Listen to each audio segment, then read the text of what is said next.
Antes de que me preguntes de qué lado está Dios en esta guerra, necesito que sepas algo. Cada bando cree que Él está de su lado, y eso, hermanos, es lo más aterrador que he escuchado en 40 años de púlpito.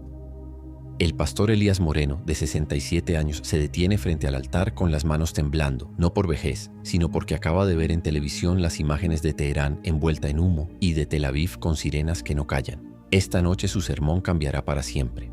Abran sus Biblias, no en el Nuevo Testamento.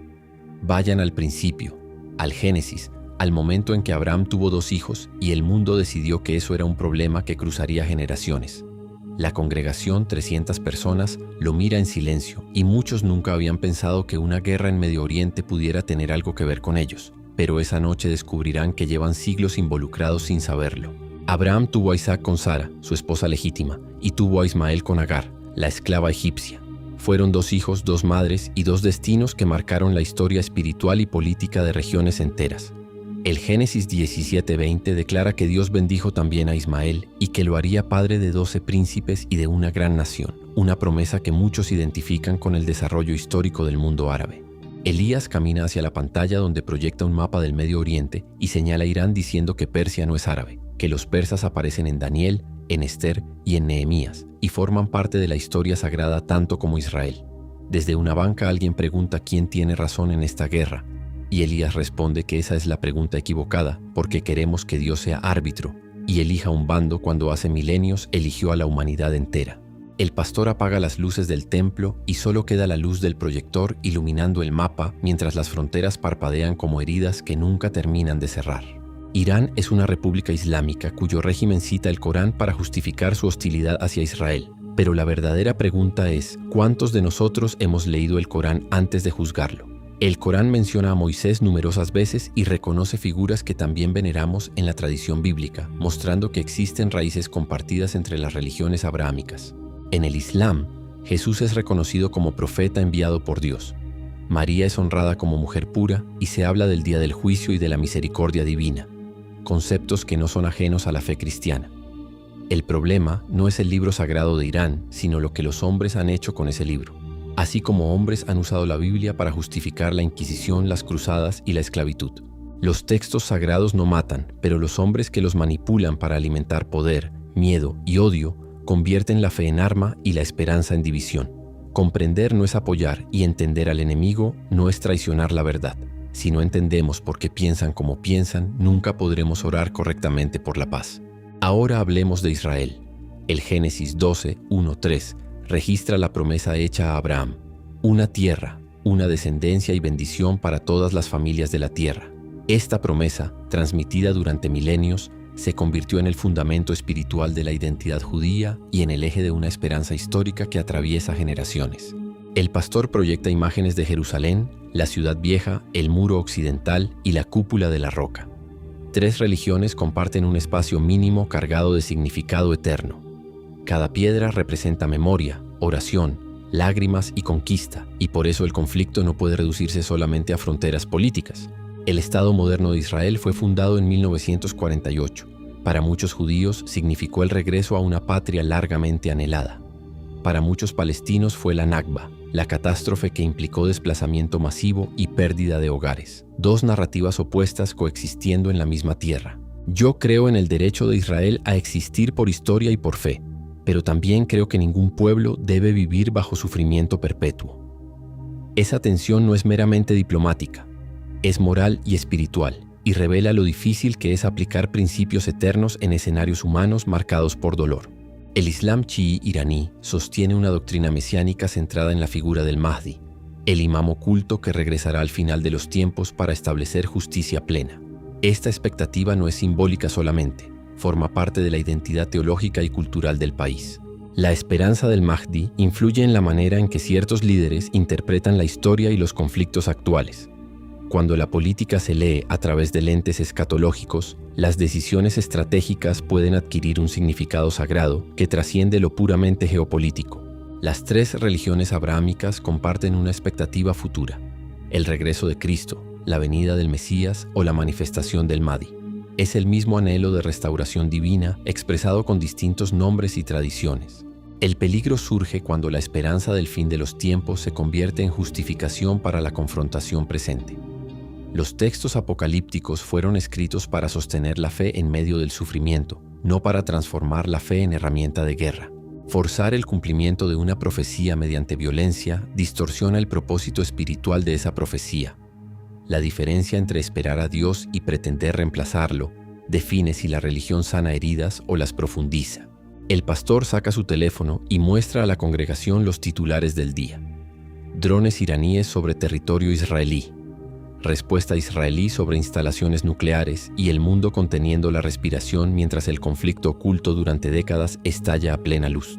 Es abril de 2024 y la tensión acumulada durante años se transforma en enfrentamiento directo, con proyectiles cruzando cielos y gobiernos midiendo cada palabra mientras las redes sociales arden con opiniones encendidas.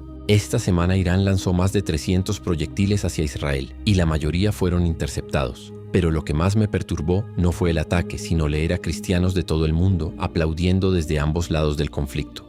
Personas que dicen seguir al príncipe de paz vitoreando misiles, creyentes que oran el Padre Nuestro celebrando bombardeos y compartiendo explosiones como si fueran espectáculo, olvidando que cada estallido representa vidas humanas. Una anciana en la primera fila llora en silencio, y Elías la mira con voz quebrada mientras aclara que no juzga a los soldados ni a las familias involucradas, sino a quienes desde la distancia eligen el odio en lugar de la oración. Permítanme hablar de lo que los historiadores llaman instrumentalización religiosa, cuando líderes políticos utilizan el lenguaje de la fe para alcanzar objetivos que nada tienen que ver con Dios y convierten convicciones espirituales en herramientas estratégicas. Ha ocurrido a lo largo de la historia con reyes, papas, imanes y predicadores que citan textos sagrados para respaldar agendas temporales, transformando la devoción en discurso de poder y la esperanza en argumento político.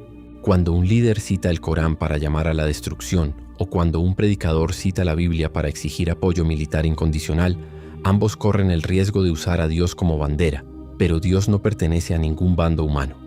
El profeta Amós recuerda que Dios rechazó las ceremonias del propio pueblo elegido cuando faltaba justicia, porque ser escogido no significa estar exento de responsabilidad moral ante el sufrimiento del otro. En el Corán también se exhorta a mantener la justicia incluso contra uno mismo, mostrando que la rectitud es mandato común en tradiciones distintas y que ninguna guerra puede proclamarse completamente santa sin traicionar ese principio. Ahora pensemos en quienes no aparecen en los titulares. Civiles iraníes que no comparten las decisiones de su gobierno, madres en Gaza que lloran a sus hijos y niños israelíes que crecen aprendiendo a correr hacia refugios antes de aprender a escribir. El Salmo 72 describe al gobernante ideal como aquel que defiende al pobre, protege al vulnerable y confronta al opresor, estableciendo un estándar divino que prioriza la compasión sobre la expansión territorial y la hegemonía regional. Elías proyecta rostros diversos. Una niña iraní con flores, un anciano judío orando junto al muro occidental, una familia palestina ante escombros y un joven soldado israelí llorando, recordando que todos son portadores de dignidad. No puedo afirmar que Irán tenga razón cuando financia violencia, ni que Israel siempre la tenga cuando los bombardeos alcanzan civiles. La realidad moral es compleja e incómoda, pero solo la verdad completa honra realmente a Dios. Sé que muchos vinieron esta noche esperando que dijera que esto es el cumplimiento del Armagedón, que estamos en los últimos tiempos y que la batalla de Gog y Magog ya comenzó, pero les respondo con honestidad. No lo sé y desconfíen de quien afirme saberlo con certeza. Jesús dijo en Mateo 24:36 que del día y la hora nadie sabe, ni siquiera los ángeles, sino solo el Padre.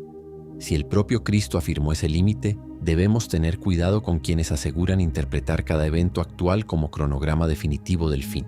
Lo que sí sé es que Ezequiel 37 habla de restauración y que muchos ven en 1948 un momento decisivo para Israel. También sé que Zacarías describe a Jerusalén como piedra que hace tambalear a las naciones, algo que hoy parece visible en la arena internacional. Lo que no sé es cuándo termina todo esto, pero sí sé cómo debemos vivir mientras tanto, con justicia, con misericordia y con humildad delante de Dios, porque esa es la ética que trasciende cualquier conflicto geopolítico. Miqueas 6:8 no ordena escoger un bloque militar ni financiar guerras, sino actuar con justicia, amar la misericordia y caminar humildemente con Dios, recordándonos que la fidelidad espiritual no depende de victorias estratégicas. Voy a pedirles algo difícil, más difícil que ayunar o diezmar. Oren por sus enemigos, no de forma abstracta sino por nombre, por líderes que toman decisiones y por quienes cargan con el peso del poder en medio del conflicto. Un murmullo recorre la congregación mientras algunos se incomodan, pero Jesús enseñó en Lucas 6:28 a bendecir a quienes maldicen y a orar por quienes calumnian, sin añadir condiciones ideológicas ni excepciones políticas. Orar por el enemigo no es neutralidad moral. Es un acto radical que reconoce que Dios puede transformar cualquier corazón y que nosotros no somos jueces finales de ningún ser humano, por influyente o cuestionable que sea. Imaginen 1000 iglesias orando por la paz en Medio Oriente, no por la victoria de un lado, sino por la vida, por los niños que desean despertar sin misiles y por madres que quieren volver a dormir sin sirenas. Elías apaga el proyector y queda en la penumbra del altar mientras la congregación permanece en silencio. Toma su Biblia desgastada y la abre en el último libro con manos que aún tiemblan por todo lo dicho. El Apocalipsis termina con una ciudad y no con una guerra, con la imagen de la Nueva Jerusalén descendiendo del cielo, con Dios habitando entre los hombres y con lágrimas enjugadas, recordando que el final pertenece a la esperanza. Cuando regresen a sus casas y vean que el mundo sigue ardiendo, recuerden que el fuego más decisivo no está en un mapa, sino en el corazón humano, que elige entre odio y amor, entre venganza y perdón. Yo soy pastor y no diplomático ni general, pero esta noche he visto a cientos de personas sentadas juntas escuchando con respeto a pesar de sus diferencias, y eso también es un milagro silencioso en tiempos de división. El conflicto no terminará pronto, pero cada oración sincera es una semilla de paz en tierra árida, y el Dios que hizo florecer el desierto sigue siendo capaz de obrar donde nosotros solo vemos imposibilidad. La iglesia permanece en silencio mientras algunos lloran y otros se toman de la mano. Elías cierra su Biblia y sale hacia la noche, bajo las mismas estrellas antiguas que han observado generaciones enteras debatirse entre guerra y esperanza.